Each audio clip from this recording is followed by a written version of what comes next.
Try YouTube Premium on us.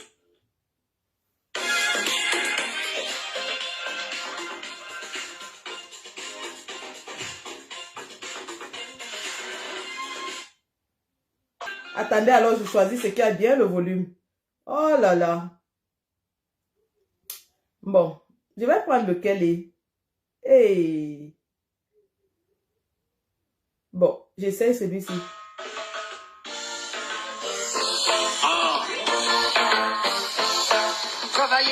C'est trop dur, mais voler c'est pas bon. Demander la charité, c'est quelque chose que je ne peux faire. Chaque jour que moi je vis, On me demande de quoi je vis. je dis je vis sur Tous les droits reviennent à Alpha Blondie, bien sûr. Je prends mon vieux cheval et j'attrape ma vieille selle. Je selle mon vieux cheval pour aller chercher ma Je prends ma vieille Bible, ma Torah, mon vieux Coran, d'Abidjan à Saint-Félix. Je cours chercher Hélène. Travailler c'est trop dur, mais voler c'est pas bon. Demander la charité, c'est quelque chose que je ne peux faire. Chaque jour que moi je vis, On me demande de quoi je vis. je dis je vis sur l'amour et j'espère vivre vieux. Je prends mon vieux cheval et j'attrape ma vieille selle. Je selle mon vieux cheval pour aller chercher ma Bible. Bonjour Honoré, Je bonjour prends ma Eugénie. vieille Bible, ma Torah, mon vieux Coran. Voilà, merci. Je veux pas que Facebook me coupe le son dans mon live à cause de la musique, mais l'essence de la musique, vous l'avez entendu. Travailler, c'est trop dur, mais voler, c'est pas bon. Demander la charité, c'est quelque chose que nous ne pouvons faire. Donc, conclusion, il faut travailler dur. C'est pas facile, mais on doit le faire. Je rentre juste de ma 3e nuit d'affilée et j'ai décidé comme ça ce matin de vous adresser avant de partir me reposer. Je dis bonjour ici à Nalova B, Barista Nalova qui est connecté. Bonjour à Daniel, Ahmed Bagayoko. Je vous salue, merci. Mouais. Merci. Donc, bonjour les gars, bonjour les filles. Bienvenue dans ce Facebook Live. Hey, vous dites que le volume est bas. Le volume est bas pour qui? Pardon, dites-moi, le volume est bas. Bonjour John William Dassy. Marthe Judith, bonjour. Le volume est bas ou bien vous m'entendez? Est-ce que vous m'entendez? Betty Ekam, bonjour. Bonjour, bonjour, bonjour. Merci. Chinje Ozil, salut.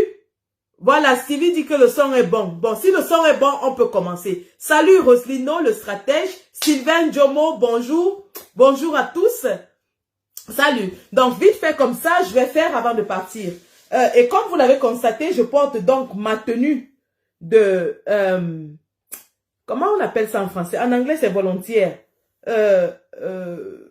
Comment on appelle ça en français? J'ai oublié. Bref, de la police anglaise. Et j'ai barré le nom de la force parce que je sais que vous allez aller écrire. Mais de toute façon, mes vidéos sont publiques, suivies par tout le monde. Et donc, je respecte l'uniforme que je porte. Voilà. Donc, bonjour les gars, bonjour les filles. Je suis venue ce matin vous attirer votre attention sur une chose. Une chose. Ah, mais, bravo Daniel, bravo. Une chose qui est la répétition des erreurs. Lorsque on se borne à reproduire les erreurs du passé, ça veut dire que nous n'avons pas appris de ces erreurs. Or, l'intelligence voudrait que lorsqu'on commet une erreur, qu'on essaye d'éviter de la recommettre. Je prends un exemple. Vous avez un bébé dans la maison, un enfant de 2 ans, un bambin. Vous lui dites, ne touchez pas à la bouilloire, c'est chaud. Et l'enfant s'obstine et va toucher à la bouilloire. Quand la bouilloire le brûle une fois, il ne va plus toucher à cette bouilloire parce qu'il sait qu'elle chauffe. Donc, lorsque nous nous obstinons à insister dans la bêtise, ça veut dire qu'il y a un problème. Ça veut dire que nous avons atteint notre optimum, notre maximum et qu'on ne peut plus donner plus que ça. Bonjour Lucie Pauline. On ne peut plus donner plus que ça. C'est ça la vérité de la police, la triste vérité. Et donc, l'erreur dont je parle, c'est laquelle? Avant de vous parler de l'erreur dont il s'agit, j'ai retrouvé la fameuse vidéo que je voulais vous montrer hier. Et je vais donc vous la faire écouter brièvement avant de retourner à nos moutons de ce matin qui sont la répétition des erreurs qui produisent les mêmes résultats. Donc, écoutons cette vidéo, une tranche de vidéo, ça fait peut-être 50 secondes. Maintenant, moi, je vais vous dire quelque chose. Je ne suis plus, je ne suis plus dans la résistance. Maintenant, je prends acte de la scission qu'il y a désormais entre la résistance et la révolution. Les résistants vont se placer désormais de côté. C'est-à-dire, vous allez attendre la résistance, vous allez attendre changement et tout ça dans la paix, et tout, c'est bien. Vous savez que ça, c'est un point sur lequel je n'ai jamais été d'accord. Ce n'est pas aujourd'hui que je le dis. Changement dans la paix, résistance pacifique, tout. Détestez, moi, je n'en ai rien à foutre. Vous allez vous mettre sur votre couloir tranquillement, vous attendez. Nous allons vous présenter un leader de la révolution. Je répète encore, nous allons vous présenter un leader de la révolution. Voilà, ça c'était il y a à peu près 2 mois. Donc, il y a un groupe de combattants qui ont décidé que nous, les attentistes, nous allons nous asseoir et les regarder faire. Parce qu'ils ont la solution idoine pour libérer le Cameroun. Ils nous ont dit, vous allez vous mettre de côté. J'utilise les mêmes expressions, hein. Vous allez vous mettre de côté et vous allez regarder. Dans les jours qui suivent, nous allons vous présenter un leader de la révolution. Dans le même live, on nous a dit qu'il y avait un consortium et qu'il y avait beaucoup de gens qui s'organisaient et que nous allions voir. Dans le même live, on nous a aussi dit que Facebook, c'est l'outil des tyrans et qu'eux, ils vont ailleurs. Malheureusement, ils sont toujours dans Facebook avec nous. Bref, ça c'est un passage. Donc voilà des gens qui nous ont dit que le président élu a décidé que son parti est prêt pour les élections. Ils en prennent acte. Ils en prennent acte et que dorénavant, ils ne sont plus avec nous dans la résistance. Ils sont dans la révolution. Et que c'est eux qui vont délivrer le Cameroun dans quelques jours. Vous avez suivi, hein? Dans quelques jours, nous allons vous présenter un leader de la révolution. Les jours ne font que s'égrener, hein. Nous attendons le leader de la révolution qui va délivrer le Cameroun. Bref, ça c'était donc pour compléter mon propos d'hier. Parce que hier, pour illustrer, je n'ai pas pu trouver la vidéo. Mais ce matin, je l'ai retrouvée et je vous l'ai mise. Donc, 30 millions de Camerounais attendent impatiemment le leader sacrificiel de la révolution qui va prendre les armes au 237 pour nous délivrer. Vraiment, moi-même, je vais chanter Alléluia. Je vais le porter au plus haut du ciel.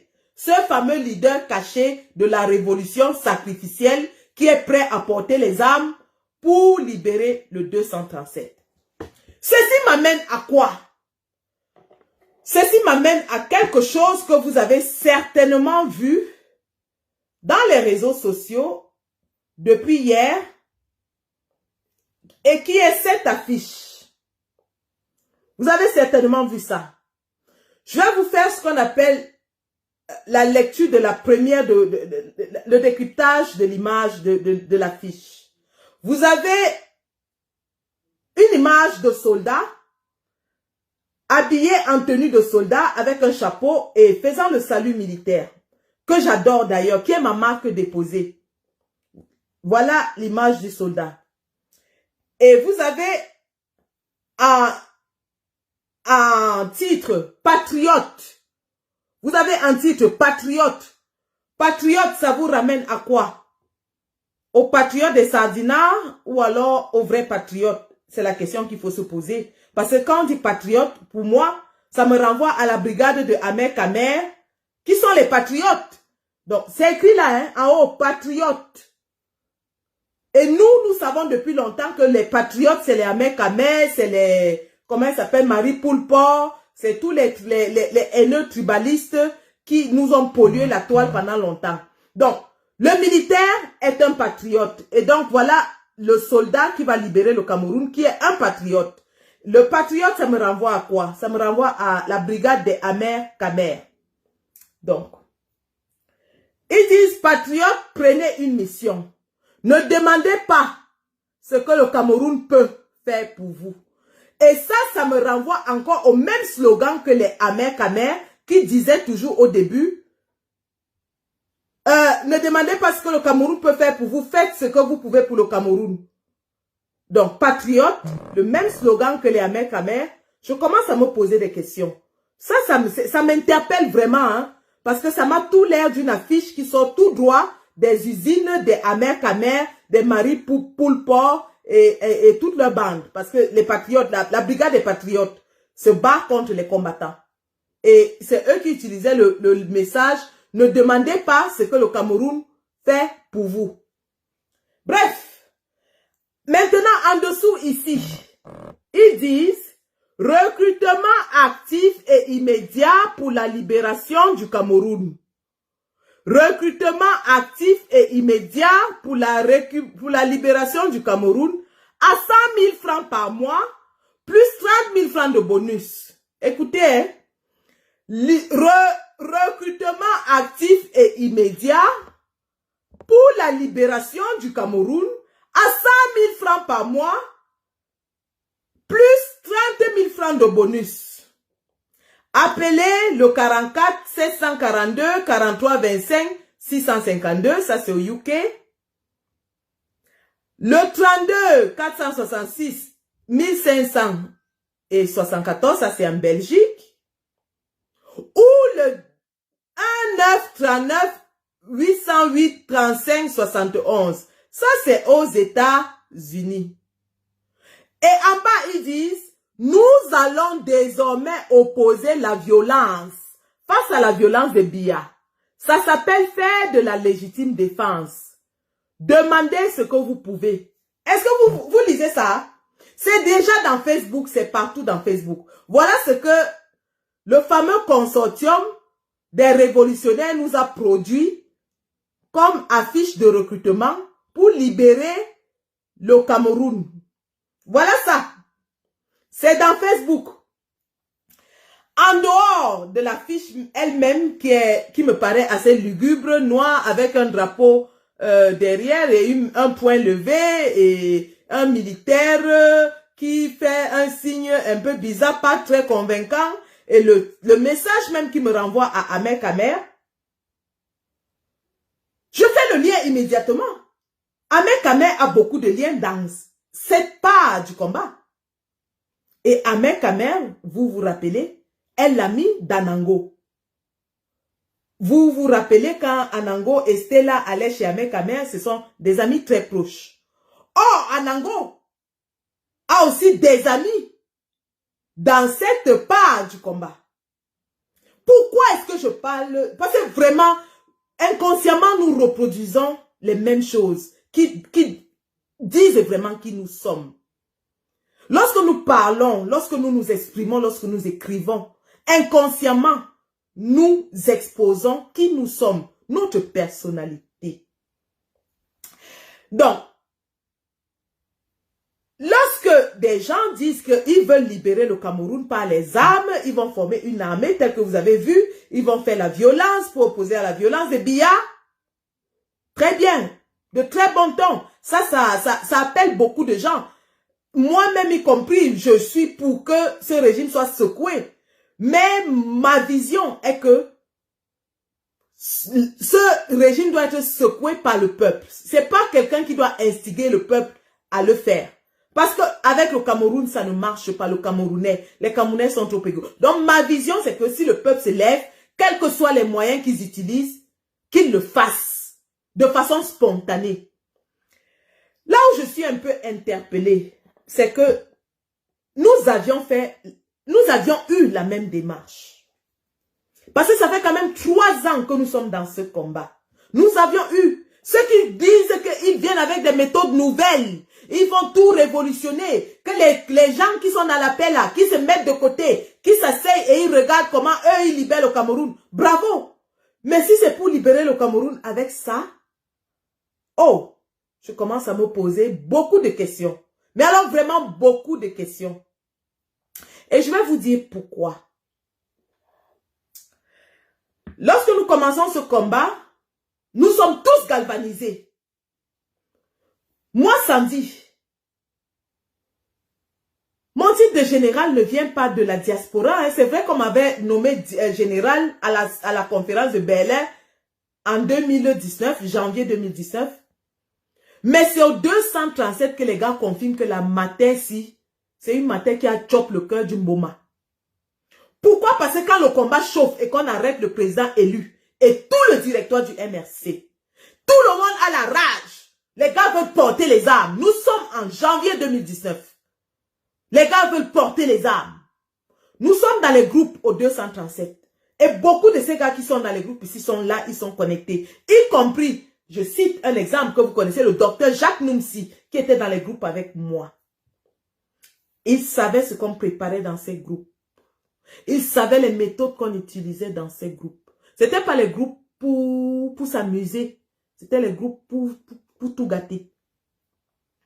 Donc nous avons été dans cette logique. Nous avons examiné cette logique.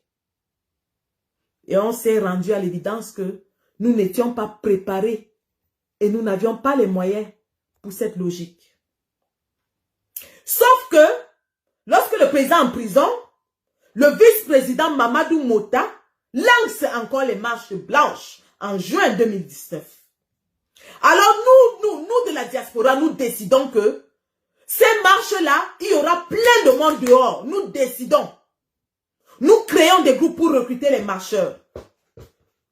Nous créons les groupes. Dans un des groupes opérant à Douala, d'ailleurs, qui avait aussi des combattants à Yaoundé, dans un des groupes qui opérait principalement à Douala, des gars s'amusent à créer une page Facebook où ils vont faire des lives pour recruter. À la tête de ce groupe, le petit frère d'Anango, qui s'appelle Maître Corbeau, prend la direction des opérations. Je le laisse faire parce que pour moi, il est combattant. Et de deux, il est jeune. Il a l'âge de ces jeunes-là qui sont au Cameroun. Donc, il peut bien leur parler. Maître Corbeau fait un travail que moi, j'ai trouvé formidable dans le groupe. Parce qu'il s'entendait avec les gars. Il tenait les réunions. Il avait des réunions de stratégie, ainsi de suite. Les recrutements se font dans les réseaux sociaux. On envoie le lien du groupe dans les réseaux sociaux. Tout comme vous voyez cette affiche-là de recrutement des révolutionnaires dans les réseaux sociaux. Où on vous met les numéros de téléphone appelés dans les réseaux sociaux. Donc, ce qui se passe avec le groupe dirigé par le petit frère d'Anango qui s'appelle Maître Corbeau, qui était, je crois, c'était lui qui était au tribunal pour la casse des ambassades. Ce qui se passe, c'est que les recrutements commencent à se faire, les gens entrent dans le groupe, les gens entrent dans le groupe. On est galvanisé, on s'est dit, oui, beaucoup de gens sont en train de rejoindre le groupe, beaucoup de gens sont en train de rejoindre. La marche là, ça va chauffer, ça va chauffer. On établit la veille de la marche, on établit les stratégies de marche. On dit aux gars comment ils vont arriver dans les marchés, les points de vente de bière, qui cachent, à l'époque, c'était les t-shirts jaunes, je suis comme toi que les gars portaient. Patrice Ghana avait envoyé les t-shirts au Cameroun, les gens portaient les t-shirts. Et le but du t-shirt, c'était que les combattants vont se reconnaître entre eux et ils vont former des petits groupes pour lancer la marche. Donc, le jour de la marche, on établit les stratégies, les points de rencontre. Il y avait Ndokoti, il y avait le marché central, ainsi de suite. Le jour de la marche, les gars sortent de chez eux le matin. On met les messages dans le groupe pour galvaniser. On dit les gars dehors, la patrie ou la mort, nous vaincrons. Nous sommes avec vous. Filmez, vous nous envoyez. Nous allons. Mais nous tous sommes, mais toute la nuit, on n'a pas dormi. On attendait la marche là, comme les témoins de Jéhovah attendent le retour de Jésus, je ne sais pas quoi. Personne n'avait dormi. On guettait la marche, on attendait la marche. On savait qu'on a travaillé, on a galvanisé, on a mobilisé. Il y aura le monde dehors. Et c'est vrai, les combattants étaient mobilisés. Sauf que, parmi les combattants, ou alors les prétendus combattants, il y avait beaucoup d'agents du régime. Et les gars qui étaient de cette marche sont là, ils peuvent regarder ce live après, ils peuvent vous dire. Je ne vais pas citer leur nom, mais ils se reconnaissent. Ils étaient là. Beaucoup ont même fait la prison. Beaucoup ont fait la prison. Les gens du régime étaient remplis là-dedans comme ça. Ils étaient remplis là-dedans. Quand les gars quittaient dans le chez eux et qu'ils laissaient le message dans le groupe, je suis déjà quitté, j'ai pris le bain sikin, j'arrive à tel endroit. À l'endroit où ils arrivaient, il y avait aussi d'autres personnes qui portaient le t-shirt jaune, je suis Kamto, mais qui n'étaient pas des combattants. Qui n'étaient pas des combattants. C'était les agents de renseignement du régime de Biya. Qui partaient s'asseoir dans les bars, qui partaient s'asseoir et faisaient semblant d'être des combattants. Donc, quand ils voyaient quelqu'un venir avec le t-shirt jaune, lui aussi montrait son t-shirt jaune, et pouf, on arrêtait les gars. C'est comme ça qu'on a arrêté les gars sans qu'ils n'aient même la possibilité de commencer la marche. C'est comme ça que les gars ont été arrêtés sans qu'ils n'aient même la possibilité de se rassembler. Le groupe était rempli comme ça. Des agents du régime, comme ça. Les agents du Sénat, la police, comme ça là. Coupe dedans. Pourquoi? Parce que les gars avaient dit qu'ils veulent le nombre, ils n'ont pas le temps de filtrer tout ça, qu'on veut le nombre. Voilà donc les miasmes d'Anango qui sont restés dans le combat, qui nous disent qu'ils vont nous libérer avec les armes et que le président Kamto, parce qu'aujourd'hui ils disent que tous ceux qui ne sont pas dans la logique des armes sont les sardinards. Ils le disent, ils nous traitent aujourd'hui de traîtres, ils disent que nous sommes des traîtres, nous sommes des sardinards, nous sommes des taupes, des infiltrés. Simplement parce que nous disons que le Cameroun peut être libéré d'une autre façon. Ils vont nous servir l'argument de oui, c'est le changement dans la paix de Maurice Kamto, il fait sa part, faites votre part. On n'est pas obligé de faire quelque chose de fondamentalement différent de ce que le président Kamto dit. On n'est pas obligé. D'ailleurs, la logique voudrait même que nous fassions quelque chose qui va dans son sens. C'est-à-dire que nous travaillons à mobiliser le peuple, à le sensibiliser, à le préparer à la révolte populaire. Ben oui, c'est de ça. Et qu'en marge, ce travail est en train de se faire par beaucoup de groupes de combattants qui sont sur le terrain, y compris même les groupes d'aide aux combattants. C'est une forme de sensibilisation, de mobilisation. Maintenant, en diaspora, il pourrait s'agir, et il doit même s'agir, pas qu'il pourrait, il doit s'agir de continuer à appuyer sur l'action diplomatique. Parce que justement, l'action diplomatique a déjà porté ses résultats. Et que nous n'avons pas encore examiné toutes les possibilités dans l'action diplomatique. On a eu un changement de régime, de gouvernement aux États-Unis. Est-ce que nous avons exploité cela? L'administration des démocrates est bien favorable à nos requêtes. Puisque dans tout ce qu'on a fait sur le plan diplomatique aux États-Unis, c'était avec les démocrates. Pourquoi abandonner un si bon chemin pour dire que non, maintenant on porte les armes? Et en contrepartie, on nous dit c'est parce que, oui, nous les anglophones vont mourir et nous on reste là. Je suis désolé, les anglophones, nous sommes obligés de les supporter parce qu'ils ont été agressés dans leur territoire. Ils ont commencé par les réclamations pacifiques comme nous. Et à la réclamation pacifique, on leur a opposé les Kalachnikovs. Je pense que ces gens ont oublié comment quand les anglophones avaient le domondom, le régime envoyait les troupes avec les chars. Vous vous rappelez en 2017, c'est les chars d'assaut qui allaient en Amazonie. Donc, au vu de l'agression militaire dont ils ont été sujets, les anglophones ont entièrement le droit de répondre avec la même force. Avec une force proportionnelle, sinon supérieure. Vous allez nous dire que Biya tue Biya. Tous les dictateurs tuent. Tous les dictateurs ont une armée à leur solde. La première chose qu'un dictateur fait, c'est de se construire une armée qui va le défendre jusqu'au sang. Ça, c'est la première chose qu'un dictateur fait. Et aucun dictateur, vous n'allez me montrer aucun dictateur qui n'avait pas une armée à sa solde. Et donc, au lieu de travailler à ce que cette armée lâche le dictateur, parce que c'est sa première force, vous voulez aller tout droit contre une armée qui est fidèle à un dictateur. N'est-ce pas la bêtise? Je reviens sur le cas des Anango et autres. Dans la méthode utilisée par Maître Corbeau qui a valu l'arrestation de plusieurs combattants sur le terrain, est en train d'être reproduite par les fameux révolutionnaires qui font maintenant en désespoir de cause parce que ils sont battus par les arguments et à la force des arguments, ils opposent la force de l'insulte. Je répète, à la force de l'argument, ils opposent la force de l'insulte. Qu'ils nous démontrent comment il est impossible de délivrer un pays sous une dictature par la paix. Lorsqu'ils auront fait cette démonstration, ils seront crédibles.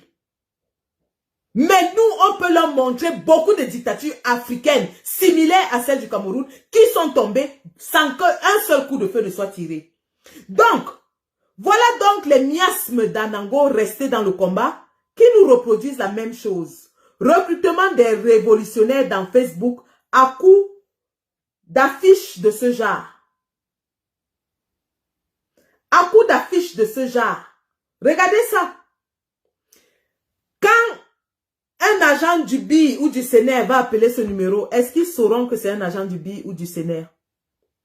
Quand un agent du BI ou du CNR qui a remarqué la bêtise et qui appelle dans un live, faisant semblant d'approuver cette stratégie, ils vont crier, oui, vous voyez, même les gens 237 sont pour ça. Mais qu'est-ce qui leur prouve que ce n'est pas un agent du BI ou du CNR? Parce que ça leur permettra justement d'infiltrer et de tuer ça dans l'œuf. Avant que ce ne soit même, que ça ne décolle. Et si ces gens qui sont très intelligents parce que ils ont estimé que Kamto n'est pas intelligent, s'ils sont très intelligents et qu'ils savent qu'en faisant ça, ils seront terriblement infiltrés, pourquoi le font-ils? Croient-ils eux-mêmes vraiment en leur révolution Facebook? Est-ce qu'ils y croient vraiment? Ou alors ils sont dans une autre démarche pour faire autre chose à des fins personnelles? Parce que je ne pense pas que cette démarche soit sérieuse pour délivrer un pays à 30 millions d'habitants. Je ne pense pas que ce soit sérieux. Je ne pense pas que ce soit sérieux lorsqu'on parle de délivrer tout un pays. Je ne pense pas. Et donc, si déjà à la base, nous ouvrons la porte à plusieurs infiltrations, que va-t-on dire des stratégies qui seront préparées par ces infiltrés qui vont entrer là-dedans? Parce que là, on ne sait pas qui va appeler. On ne sait même pas qui va donner. Là, pour ceux qui regardent les séries policières, CA et ainsi de suite, vous avez une petite idée parce que le monde de la fiction n'est pas loin de la réalité. Hein. Monsieur Biya a eu 40 ans pour aguerrir ses techniques de maintien au pouvoir. Et donc, il investit beaucoup d'argent dans les services de défense, de renseignement, d'espionnage et de contre-espionnage. Il investit, c'est là où tout son argent part. Il s'en fout que les Camerounais meurent de faim, il s'en fout qu'il n'y ait pas d'électricité, mais tant qu'il sait que là où il est assis, ses services d'infiltration, de renseignement, d'espionnage et de contre-espionnage marchent, il est tranquille chez lui. Tant qu'il sait que son armée lui est toujours fidèle, il est tranquille chez lui. Et lorsqu'on est donc conscient de ça, est-ce qu'on peut faire ça? Est-ce qu'on peut faire ça? À se demander si ces gens sont sérieux dans leur démarche. Finalement, même ceux qui y croyaient Est-ce que vous croyez à une révolution qui sera délivrée par des affiches Facebook? Vous y croyez? Vous y croyez, vous? Lorsqu'on sait que les groupes Facebook nous ont déjà conduits à la perte. J'ai perdu 60 kilos en 1 an parce que tous mes gars avaient été arrêtés. Je ne mangeais pas, je ne dormais pas. J'étais complètement à terre. Si vous vous souciez de ces gars qui seront sur le terrain pour mener votre fameuse révolution, pourquoi vous voulez les exposer à l'infiltration des agents de BIA à travers des recrutements Facebook? À travers des recrutements Facebook. Ça, c'est un signe, soit d'inconscience, d'insouciance, ou alors d'ignorance, soit de conscience de ce qu'on fait, mais d'un je m'en foutisme. Ou alors complètement d'un signe de désespoir, parce qu'il faut convaincre, il faut montrer au peuple qu'on fait quelque chose, et on nous sort un truc comme ça, justement en croyant que les gens les idiots vont croire à ça. Mais le Camerounais est aujourd'hui mature. Le peuple camerounais est mature. Vous ne pouvez pas faire un recrutement pour une révolution dans Facebook à coup de ces affiches. Et surtout, ce qui m'interpelle, patriotes, prenez une mission. Ouh! Waouh! Ho ho! Maintenant, puisque le début de la révolution nous interpelle déjà, parce qu'on recrute dans Facebook, on fait les lives Facebook, même comme on nous a dit que Facebook n'était pas un média sûr que c'est à la solde des dictateurs, mais on fait quand même des lives Facebook pour cette révolution. Doit-on souligner que ce genre de fonctionnement fait preuve d'un amateurisme et d'une ignorance notoire? Parce que lorsqu'on parle de guerre, lorsqu'on dit qu'on veut mener une guerre dans un pays, il faut avoir un minimum de background nécessaire. Un minimum de background nécessaire. Lorsqu'on parle de la stratégie militaire, oui, j'ai la stratégie militaire, j'ai la stratégie pour détruire. Et je détruis tout ce qui vient de la sardine. Je le détruis. Allez, citez-moi des exemples de sardinards que j'ai détruits, que j'ai dégommés. Je suis formé pour détruire et je détruis. Je suis la machine à concasser de la révolution. Donc, lorsqu'on parle de stratégie militaire, vous savez, je vais vous prendre l'exemple d'un pays qui a été libéré avec les armes. Il s'agit bel et bien du Congo, Kinshasa, ou alors à l'époque Zaïre. Le Zaïre a 9 pays frontaliers. 9. Il est au centre de l'Afrique. Il est la courroie de passage entre l'Afrique de l'Est, l'Afrique de l'Ouest, l'Afrique du Nord, l'Afrique du Sud. Il a une position stratégique extrêmement importante pour les puissances étrangères. C'est un pays très stratégique. Le Zaïre, donc, de par sa position stratégique, attise des convoitises de la part des pays occidentaux. Et parmi les pays frontaliers du Zaïre, on constate que beaucoup sont déstabilisés de par l'action du colon à travers Mobutu, qui à l'époque est le géant de cette zone. Vous avez l'Ouganda qui est à côté, vous avez le Rwanda qui est à côté, vous avez l'Angola qui est à côté et qui d'ailleurs, à cette époque, est sous une guerre sans merci. Vous avez l'Afrique du Sud qui est à côté, qui est le géant de l'Afrique. Mandela vient de sortir de prison. Dans les années 90, vous savez, il y avait eu le vent de l'Est qui avait secoué le monde avec la chute du mur de Berlin, le démembrement du bloc soviétique. Donc, il y avait ce vent de changement qui soufflait dans le monde. Au Cameroun même, on avait les gens qui étaient sortis pour demander le multipartisme et la démocratie. Et donc, au Rwanda, guerre ethnique qui fait rage parce que le colon belge avait décidé de séparer les ethnies au Rwanda afin d'asseoir son hégémonie. Mais son démembrement des ethnies au Rwanda crée problème parce qu'il y a une ethnie minoritaire qui détient le pouvoir et une ethnie majoritaire qui subit le pouvoir. Alors les uns et les autres commencent à fuir la guerre qui s'annonce au Rwanda et entre notamment à l'est du Congo où on les appelait les Banyamulenge. L'est du Congo est une zone très intéressante parce qu'elle regorge de richesses. C'est l'Est du Congo qui est le moteur économique de la République du Zaïre.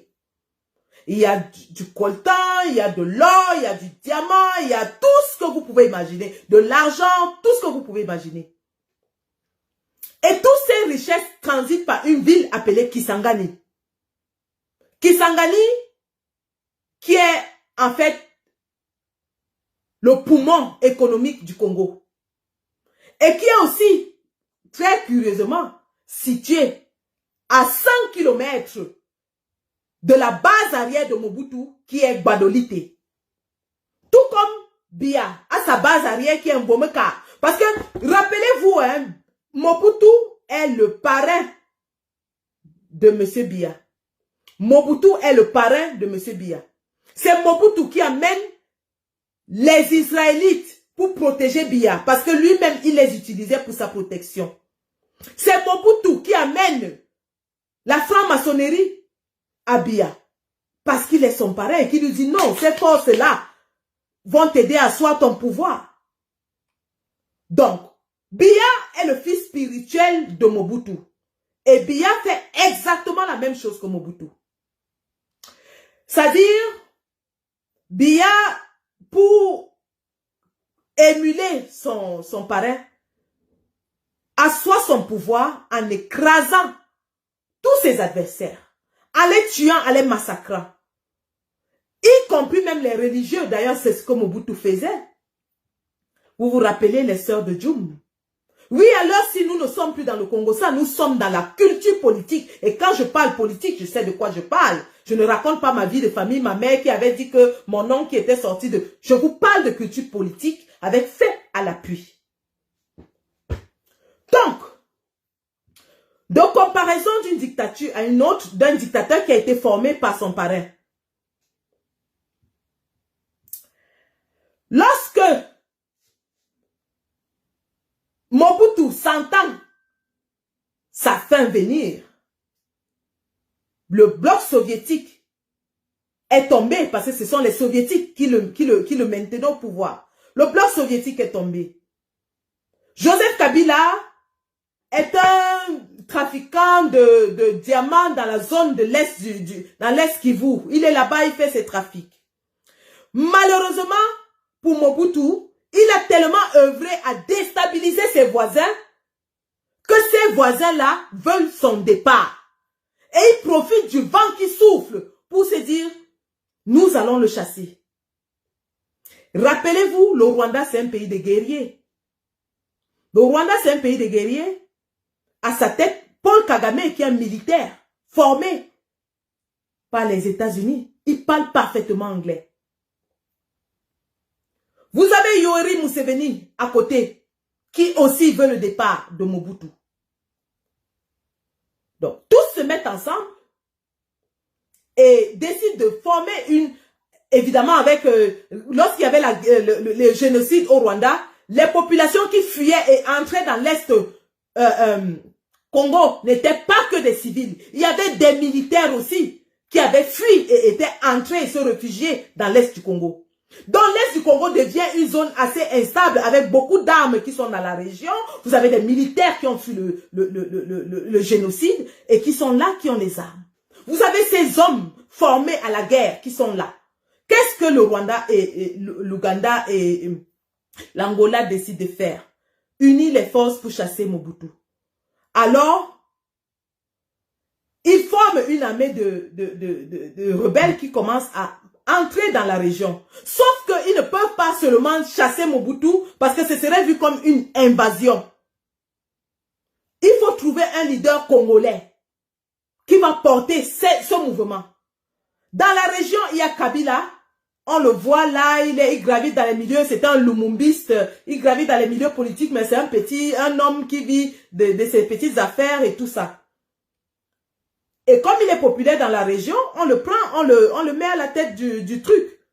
Il n'est pas trop intéressé, hein? Il mène ses affaires et les militaires rwandais font la guerre. Ils avancent, ils continuent d'avancer.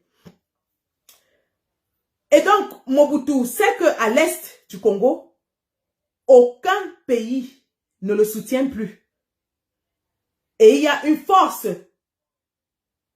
révolutionnaire qui est en train de marcher vers le cœur du pays. Les premières villes commencent à tomber. Les deuxièmes villes commencent à tomber. Et les forces révolutionnaires se divisent en trois. C'est-à-dire en trois colonnes. Une colonne avance vers le nord, une autre vers le sud, une autre à l'intérieur du pays. Le sud s'amène vers Gbadolite. Donc, ils en savent. Ça, c'est la stratégie militaire. Hein? La stratégie militaire. Pas le pop, pop, pop, pop que les gens font. Les colonnes se divisent en trois pour encercler Mobutu. Le dernier rempart de Mobutu.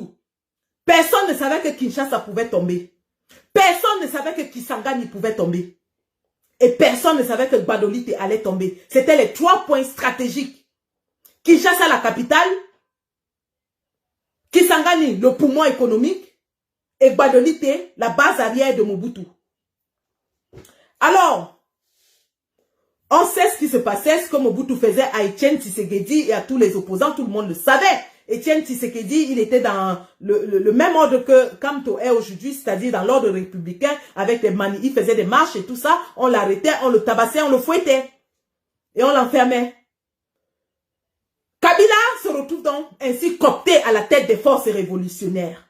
Ils entrent dans le pays. Arrivé aux portes de Kisangani, il y a 5000, je dis bien 5000 militaires de l'armée régulière de Mobutu qui étaient là-bas. Mobutu lui-même s'entend sa fin venir parce que ses militaires, ses généraux lui ont dit, maréchal, il y a la révolte qui vient. Mais c'est vrai qu'autour d'un dictateur, il y a aussi les menteurs, les ayopistes qui disent que non, il n'y a rien, c'est rien, nous on contrôle, on maîtrise. Mais lorsqu'il est parti à Genève se soigner, Mobutu va à Genève parce qu'il souffrait du cancer de la prostate, comme Biya. Il va à Genève se soigner, comme Biya. Il finit de se soigner, il va se reposer à la Côte d'Azur, comme Franck Biya. Son absence prolongée donne donc l'opportunité aux rebelles de progresser. Ils entrent, ils arrivent dans la ville de Kisangani. À leur grande surprise, les militaires de Mobutu jettent les armes par terre. Les militaires de Mobutu jettent les armes par terre. 5000 militaires qui protégeaient Kisangani. Ils jettent les armes par terre. Ils enlèvent l'uniforme. Ils entrent en brousse. Certains entrent en brousse, d'autres rejoignent les forces de révolution. Sans aucun coup de feu, bam, Kisangani est tombé. Kisangani tombe. Mobutu rentre en catastrophe. Mobutu rentre en catastrophe dès qu'on lui dit que Kisangani est tombé. Il comprend que ça a chauffé, ça cuit, c'est en train de cuire. Il rentre maintenant appeler la communauté internationale. Pour lui, il se disait que si la communauté internationale intervient, ça va arrêter l'avancée des rebelles. Pourquoi? Parce qu'il va évoquer la cause humanitaire. Et croyant que les troupes de l'ONU vont venir se mêler à ça. La France appuie la demande des forces de l'ONU d'entrer au Congo. Mais les États-Unis, qui avaient déjà vu en Kabila leur homme, puisque Kabila parle bien anglais et tout, ils ont le président du Rwanda qui a une formation, quelqu'un qui est formé aux États-Unis. Les États-Unis mettent le veto, ils disent non, zéro. Zéro. Mobutu recrute dans les mercenaires européens pour protéger Kinshasa, dans le dernier rempart, parce que les forces marchaient déjà avec Kinshasa. Mobutu recrute les mercenaires européens Vous savez, à l'époque, les mercenaires étaient très populaires. Il y avait les Bob Denard et tout ça, qui allaient faire les coups d'État et tout ça en Afrique et qui, évidemment, protégeaient les dictateurs à coups de milliers de francs, de centaines de millions, de milliards de francs CFA. Ils se sont fait une fortune comme ça derrière, sur le dos des dictateurs. Donc, Mobutu recrute mais comme ces dictateurs sont bêtes et que leurs ayopistes sont aussi bêtes, il confie la mission à 2 de ses généraux. Un des généraux va recruter les mercenaires d'un pays slovaque et l'autre va acheter les balles et les munitions de la France. Évidemment, les armes et les munitions ne peuvent pas fonctionner ensemble. C'est comme ça que les troupes rebelles, quand les mercenaires ont vu les troupes venir, ils ont senti que c'était chaud, ils ont fui. Quand ils traversent maintenant, ils sont à quelques kilomètres de Kinshasa, on dit à Mobutu que les troupes révolutionnaires sont déjà au port de Kinshasa. Il faut fuir, il faut aller à Gadolite. Mais avant de partir, il faut nommer, et puisqu'il ne faisait plus confiance à aucun de ses généraux, il faut nommer un général qui va te protéger. C'est ainsi qu'il nomme le général Mayele, qui était, évidemment, qui pendant des années avait écrasé toutes les révoltes contre le dictateur. Il nomme le général Mayele pour sa protection. Le général Mayele est connu pour sa cruauté, pour sa poigne. Et il a beaucoup de troupes derrière lui. C'est un général qui est respecté pour ses faits d'armes. Alors le général Mayele dit clairement à Mobutu, après évaluation de la situation, Maréchal, je ne peux plus assurer votre protection à Kinshasa. Il faut partir. Mobutu, entre-temps, Mandela entame les négociations. Mandela organise une rencontre entre Mobutu et Kabila. Puisque Kabila est déjà l'homme fort, il a la ville qui nourrit le pays entre ses mains. Il a les troupes qui sont déjà aux portes de Kinshasa. Les gens redoutent une bataille sanglante à Kinshasa. Tout le monde se dit que la bataille de Kinshasa sera sanglante parce que les généraux de Mobutu le supportent toujours. Alors, pour éviter le bain de sang, le sage Mandela invite les deux, Kabila et Mobutu, sur la table des négociations. Avec les Européens, les gens des Nations Unies, Boutros Ghali, l'Égyptien, était encore secrétaire général des Nations Unies. Il avait essayé de négocier autant qu'il pouvait avec les autres pays, les États-Unis, la France et tout. Quand ils arrivent sur le bateau à Pretoria, Kabila dit, il ne parlera pas en présence des étrangers. Tous les blancs doivent sortir. C'est comme ça qu'on chasse tous les blancs du bateau. Déjà, Kabila ne vient pas simplement parce qu'il se dit que c'est un piège. Il se dit que c'est un piège pour le tuer. Parce qu'il sait que Mandela est un soutien de Mobutu. Donc, il vient très tard. Et lorsqu'il s'assoit, il exige que les Européens soient sortis de la salle. Les négociations se poursuivent toute la nuit. Au terme des négociations, aucun accord n'est atteint. Mobutu ne veut pas laisser le pouvoir et Kabila ne veut pas laisser sa révolution armée. Mandela est très déçu parce qu'il trouve que c'est un affront à son autorité. Lui qui était considéré, vous vous rappelez, tous les problèmes de l'Afrique étaient résolus par Mandela. Donc, il se sépare. Mobutu prend son chemin, il rentre à Kinshasa. Kabila rentre dans ses zones de rébellion. Sauf que à Kinshasa, on ne peut plus assurer la défense de Mobutu. Vous avez le général, mais alors vraiment redoutable, rwandais, le général Kabarebe, qui avance avec les colonnes tout droit. C'est-à-dire que Kabila n'a même pas fait l'effort de recruter des troupes congolaises. Ce sont les Rwandais qui ont marché dans le Congo pour libérer le Congo. Alors, arrivé au port de Kinshasa, le général Mayele dit à Mobutu, Maréchal, je ne peux plus assurer votre défense. Il faut aller à Gbadolite. Mobutu s'en va à Gbadolite. Il part et les troupes révolutionnaires entrent dans Kinshasa. Le peuple est dehors. Le peuple, je dis même pas un seul coup de feu. Tous les généraux de Mobutu ont pris la fuite. Ils ont tous, je dis l'armée a abandonné Mobutu. L'armée a abandonné Mobutu. Parce que les généraux savaient qu'ils sont déjà encerclés.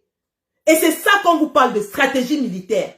Vous ne pouvez pas dire que vous allez mener une rébellion, mais vous ne savez même pas où vous allez commencer, là où vous allez avancer, quels sont vos supports, quelles sont vos bases arrière, quelles sont vos bases de repli, quel est votre allié international. Non. Vous dites seulement, on va acheter les armes, on va faire ceci, on va faire la guerre, on va faire ceci. La rébellion armée est plus difficile que la rébellion populaire. Je dis bien, la révolte armée est plus difficile que la révolte populaire. Parce que pour être sûr de gagner une révolte armée, il faut être sûr que votre force de feu dépasse la force de feu de l'adversaire. Parce que le peuple, le pauvre peuple qui est au milieu, va s'aligner derrière le plus fort. Hein. Ne vous trompez jamais. Le pauvre peuple s'alignera toujours derrière le plus fort. Pourquoi? Parce que c'est l'instinct de survie. Le peuple s'est aligné derrière les forces rwandaises révolutionnaires sous Kabila parce qu'ils ont vu la force que ces forces armées avaient. Ils ont vu. Ils ont vu. Donc, au Cameroun, vous avez une armée qui est fidèle, je dis bien fidèle, au doigt et à l'œil aux dictateurs, qui continue de les engraisser. Et vous vous levez, vous dites que vous allez mener la guerre contre eux. Si vous dites que vous êtes dans l'erreur, faites de moi une sardinade, alors je suis une sardinade. Si le fait que le président Kamto dise qu'il ne marchera jamais sur le sang d'un Camerounais pour arriver à Itouzi, fait de lui un sardinat, alors il est sardinat. Et je suis sardinat derrière mon président.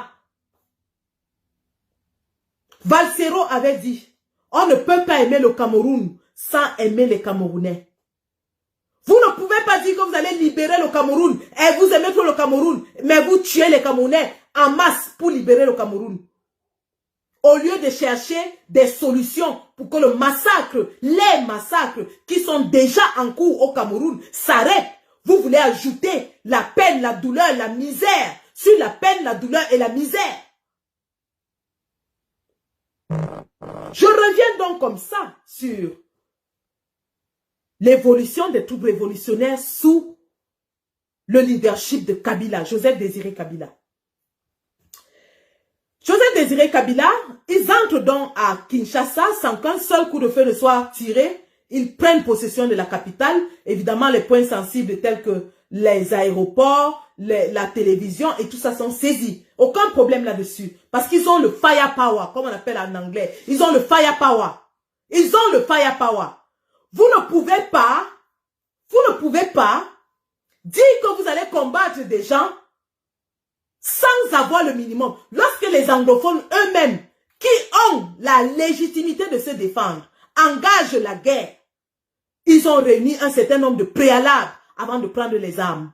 Ils ont réuni un certain nombre de préalables avant de prendre les armes.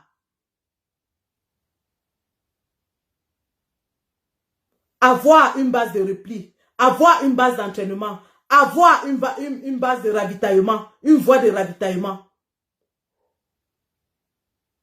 Avoir un moyen de financement continu et sans arrêt. Ça veut dire qu'à aucun moment, pendant les 4 ans de guerre, il y a eu fin de financement. L'argent ne fait que entrer. Parce que l'effort de guerre doit être soutenu. L'effort de guerre doit être soutenu. Et maintenant, vous savez là où les anglophones ont raison sur vous? Les anglophones détiennent l'une des parties les plus riches de notre pays. Donc, ils ont un moyen de négociation avec les puissances étrangères. Et ils ont même déjà négocié avec les puissances étrangères. Ne vous trompez pas. Si vous pensez qu'on les laisse faire jusqu'à présent, c'est parce qu'ils ont la protection des puissances étrangères qui sont derrière elles. Qu'on ne vous trompe pas. Autant Biya profite du soutien de la France, autant les Ambazoniens profitent du soutien des États-Unis. Ce n'est pas un secret de polichinelle. Ce n'est pas un secret de polichinelle. Les gars quittent les Navy Seals pour aller former les gars en Ambazonie et ils reviennent. Ils ont la technologie, ils ont les satellites, ils ont les armes, ils ont les protections. Ils ont même déjà la technologie qui leur permet de fabriquer les armes, les mines antipersonnelles. Où est votre soutien international? Vous avez quel moyen de négocier un soutien international? Puisque en dehors du Nozo, où il y a tout le pétrole et tout le gaz, la seule autre zone qui a beaucoup de richesses, c'est l'Est. Là-bas, il y a l'or, il y a le diamant. Et elle n'est pas entre vos mains. Détrompez-vous. Elle n'est pas entre vos mains. Vous n'avez aucun pouvoir de négociation. Vous ne pouvez pas avoir de soutien international. Et sans soutien international, vous courez dans le verre d'eau. Vous courez dans le verre d'eau. Parce que la guerre, c'est pas seulement avoir les armes et aller dans la rue. La guerre, c'est un effort soutenu et continu.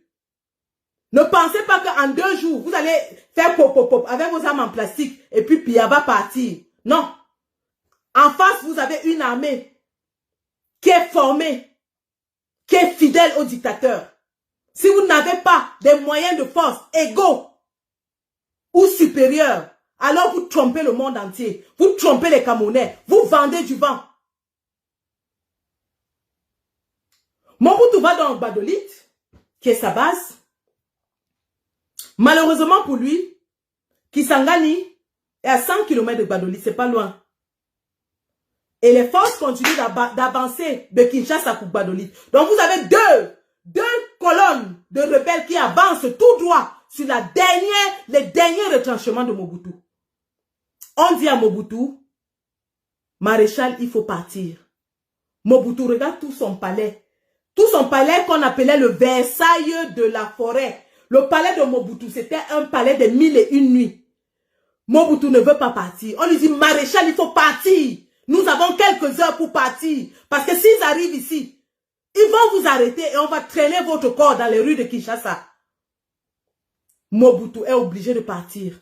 Avec sa femme, ses enfants, ses 2 femmes, hein, parce qu'il avait 2 jumelles. Il avait des jumelles. Avec ses femmes, ses enfants. Ses enfants même s'accrochaient. Ils ne voulaient pas partir, laisser tout le luxe. Mais on les a obligés à partir. Mobutu prend l'avion et il s'en va d'abord en Côte d'Ivoire. Ensuite, il va au Maroc.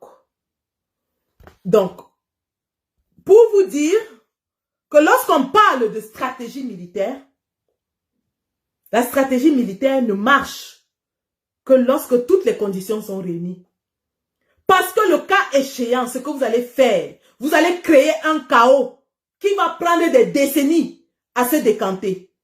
Vous allez commencer la guerre, mais vous n'aurez pas les moyens de la soutenir, ni de la continuer, et vous allez vous enliser. Et au passage, beaucoup vont perdre leur vie pour un idéal qu'ils ne verront jamais. Pendant ce temps, vous êtes assis dans vos voitures et vos salons en Europe. Vous vivez des cotisations des combattants. Vous ne travaillez pas. Vous ne fournissez aucun effort même dans le combat sur le plan financier. Vous refusez qu'on aide les prisonniers parce que vous estimez que c'est de l'assistanat. Mais vous voulez que les gens cotisent pour acheter des armes dans une soi-disant guerre dont vous faites la promotion dans Facebook et que vous n'avez même pas les moyens de commencer. Je dis même pas. Si ce n'est pas de l'arnaque, que quelqu'un me dise ce que c'est. Si ce n'est pas de l'arnaque, parce que lorsque cet argent va disparaître, on va vous dire que non, on ne parle pas de ces choses-là dans Facebook. Vous n'avez pas le droit de demander le bilan. Où est passé l'argent? À titre d'exemple, toujours des mêmes personnes, vous avez initié les villes mortes dans Facebook. Les gens ont cotisé pour les villes mortes. Les flyers des villes mortes circulaient dans tous les directs, dans toute la toile. Où sont passées les villes? Qui a vu la ville morte? Qui a vu la ville morte? Résultat des courses, 2 garçons sont à la prison de Neubel depuis 2 ans à cause de vos villes mortes Facebook. Est-ce que vous en parlez? Est-ce que vous avez donné le bilan de ces villes mortes aux gens pour leur dire que au résultat de nos villes mortes que nous avions initiées dans Facebook et dont nous mettions les commentaires partout, 2 personnes sont en prison depuis 2 ans. Et on les a oubliés, on ne parle plus d'eux. Est-ce que vous avez dit ça au peuple? Vous avez dit? Vous avez dit? Non. Évidemment, c'est des vérités que vous ne voulez pas ressortir. Voilà des gens qui se sont assis ici, ils nous ont dit, quand on disait qu'il faut motiver les gars avec le transport pour aller aux marches, ils nous ont dit que non, On ne paye pas les gens pour marcher. Pourquoi on doit payer les gens pour marcher? Que ça doit être la conviction. C'est la conviction qui nous met dehors. Aujourd'hui, ils nous sortent un flyer où ils disent aux gens que on vous donne 100 000 par mois pour la révolution. Si ce n'est pas la sorcellerie, c'est quoi? Dans Facebook ici, on avait fait des multiples lives pour dire que non, on ne donne pas l'argent aux gens pour marcher. On ne donne pas l'argent, que vraiment, le combat, ça doit être la conviction. Aujourd'hui, vous sortez des flyers où vous dites que vous donnez 100 000 francs aux gens pour marcher, plus 30 000 francs de bonus. Jesus. Zamba abele iloli. Zamba beli loli. Donc, mes chers mamailleurs, vraiment, libérez-nous. Et on attend toujours le leader. Vous avez entendu l'annonce, non? Attendez, je vous remets l'annonce. Une annonce solennelle. Maintenant, moi, je vais vous dire quelque chose. Je ne suis plus, je ne suis plus dans la résistance. Maintenant, je prends acte de la scission qu'il y a désormais entre la résistance et la révolution. La scission de ça. Les résistants vont se placer désormais de côté. C'est-à-dire, vous allez attendre la résistance. Il dit qu'on va attendre. Nous, on va s'asseoir et on attend, on les regarde faire la révolution. Nous sommes assis, non, papa. La première chose que vous avez sorti, c'est recrutement Facebook à coup d'affiches sardinades, genre amer. Oh. On s'assoit, on regarde toujours, Continuons. Ça dans la paix, tout, c'est bien. Vous savez que ça, c'est un point sur lequel je n'ai jamais été d'accord. Oui, le père. Oui. Changement dans la paix, résistance pacifique, tout. Détestez-moi, je n'en ai rien à foutre. Vous allez vous mettre sur votre couloir tranquillement, vous attendez. Nous allons vous présenter un leader de la révolution. C'est ça même. Je répète encore. Répète, papa. Un leader. De la révolution. Oh oui. Il est où? Le leader caché là, leader sacrificiel, tu es où? Depuis 2 mois, on attend, On est assis parce que le patron a dit que mettez-vous de côté, asseyez-vous et regardez-nous comment on va libérer le Cameroun. D'ici quelques jours, on va vous montrer un leader de la révolution. Après avoir tchouqué Maurice Kamto, dit qu'il est mou, il est faible, il a échoué, il ne peut pas produire son bilan de 3 ans de combat. Dixit, l'ouvreuse de porte.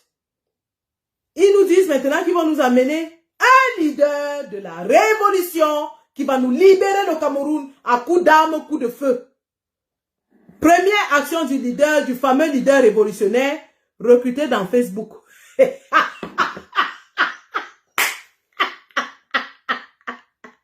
Voyez, première action, coup d'éclat, coup de génie du leader révolutionnaire qui va tchouquer Maurice Kamto de côté. Lui, il vient avec les armes, il est fort. Il va se battre contre le BI. Il va dégommer BIA.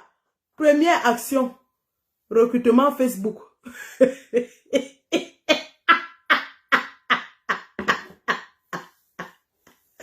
Ouais, vraiment. Voilà les gens qui s'amusent avec la libération de tout un peuple meurtri.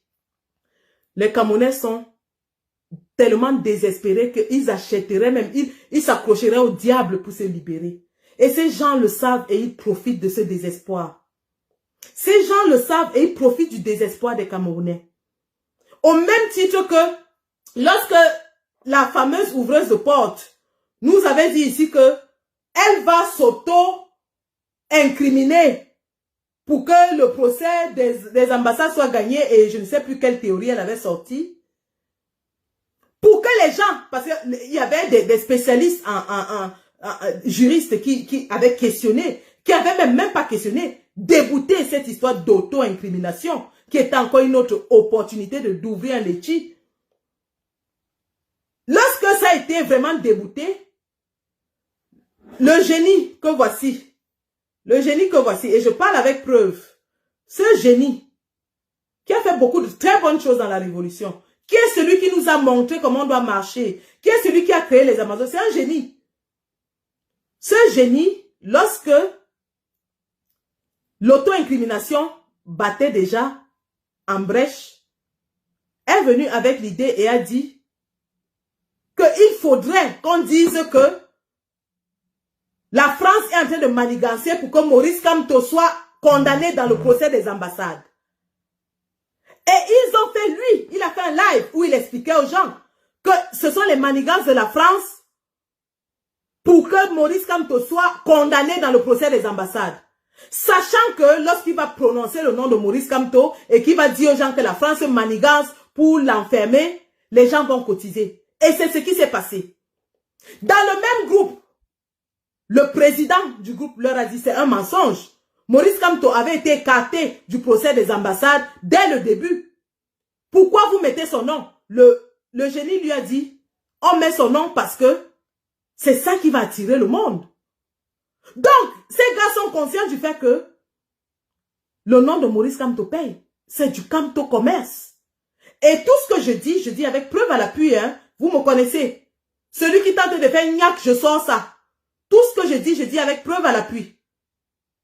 Donc, le génie a identifié que pour que le laitier monte, parce que les juristes avaient déjà battu la thèse d'auto-incrimination, qui est une aberration juridique et qui n'existe nulle part, pour s'auto-incriminer, il faut faire ce que j'ai fait en Allemagne, ça veut dire ne pas décréter dans Facebook que je me suis auto-incriminé. Aller commettre le même crime pour subir la même peine. Aller commettre le même crime pour subir la même peine. Comme ça, vous serez condamné au même titre que tout le monde. Alors, lorsque l'auto-incrimination a été battue en brèche par les experts juridiques, notre génie, qui nous a dit qu'il va nous présenter un leader de la révolution, est venu avec l'idée de mettre Kamto dedans. Évidemment, nous les talibans, nous fonctionnons à l'émotion. Dès qu'on a dit que oh, la France est en train de manigancer pour que Kamto soit condamné dans le procès des ambassades, poup, les gens ont commencé à cotiser. Les gens ont commencé à faire les postes. Cotiser, cotiser, cotiser. L'argent de l'auto-incrimination, là, c'est encore où là? C'est perdu quelque part entre Paris et Lyon. Oh non, non, Liland, parce que là, il faut traverser la mer. L'argent de l'auto-incrimination est perdu quelque part, en tout cas. Donc, voilà donc comment des personnes utilisent la sensibilité émotionnelle des Camerounais qui sont fatigués de la dictature pour vous dire qu'eux, ils ont la solution magique et cette solution, ce sont les armes et le recrutement Facebook. Et ils s'appellent maintenant que les patriotes. Je ne dis pas, hein, je n'invente pas, hein, c'est le flyer qui dit. Regardez, il dit qu'ils sont maintenant les patriotes.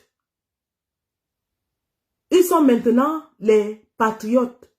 Donc, il n'y a pas de différence entre le patriotisme, les patriotes Amer et les patriotes révolutionnaires. Hein. Parce qu'il y a aussi les liens dedans, les liens d'amitié. Donc, vous voyez qu'on parle d'une brigade patriote anti-Kamto pro-Biya à une brigade patriote anti-Kamto et pro-leader de la révolution. Écoutez bien, hein, on parle d'une brigade patriote anti-Kamto et pro-Biya à une brigade patriote anti-Kamto et pro-leader caché de la révolution. Ce n'est pas moi c'est écrit, hein. C'est pas moi qui ai fait l'affiche, hein. C'est écrit. C'est les patriotes. Voilà ça.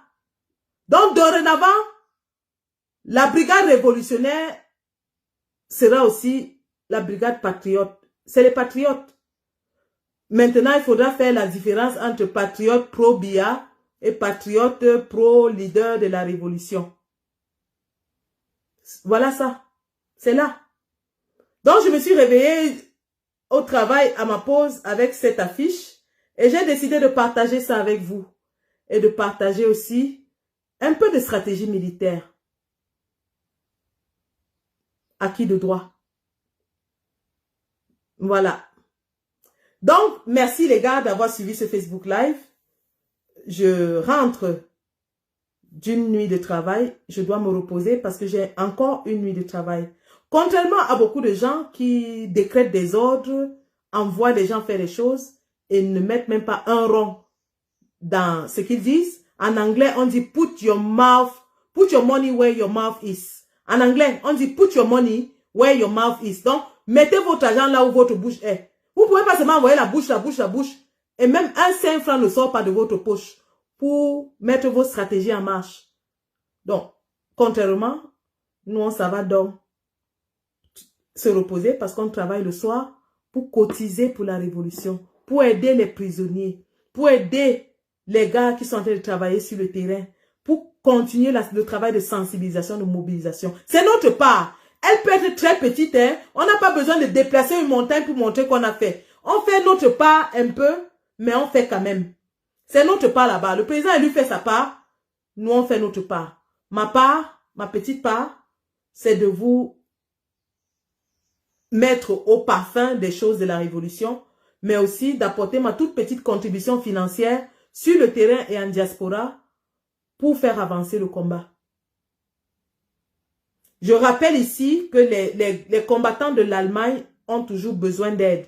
Donc, demain, je serai de repos. Ce que je vais faire demain, je vais vous faire un bilan de la collecte pour le communal jeune qui est affermé à Kekem, de 1. Je vais vous faire un bilan de la collecte pour les frais de justice de Genève, de 2. Et puis demain, je vous ferai aussi un bilan des actions que nous avons menées jusqu'à présent et un aperçu de ce qui se prépare. Parce que oui, la révolution, le combat est en train de se réorganiser.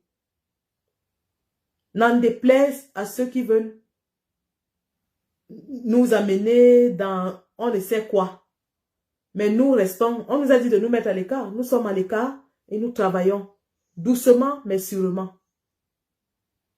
Doucement mais sûrement. Dans la ligne idéologique du président élu, le professeur Kamto. Merci d'avoir suivi ce Facebook Live. Et avant de partir, peut-être je peux vous montrer si... Oula, je n'ai pas de vidéo. En tout cas, je peux vous montrer avant de partir un tout petit extrait hein, de ce que je vous ai dit en ce qui concerne le départ de Mobutu. Voilà.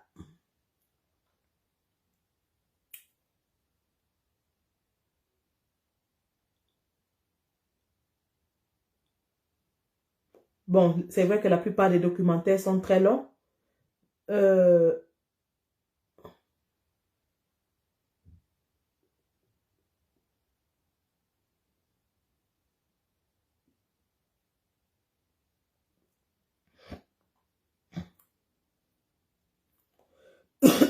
Pardon.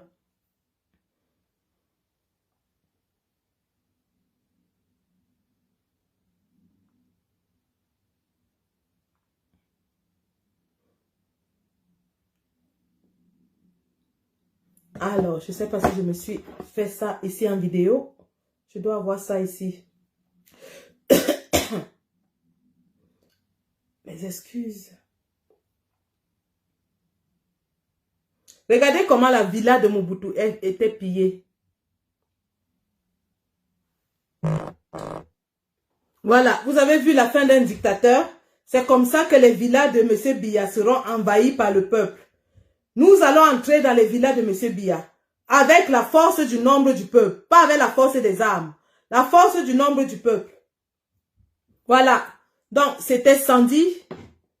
Et bien, je vous donne rendez-vous très bientôt, je ne sais quand j'ai un peu d'énergie, un peu de temps, pour vous éclaircir encore sur les différentes options à nous disponibles pour nous débarrasser de la dictature.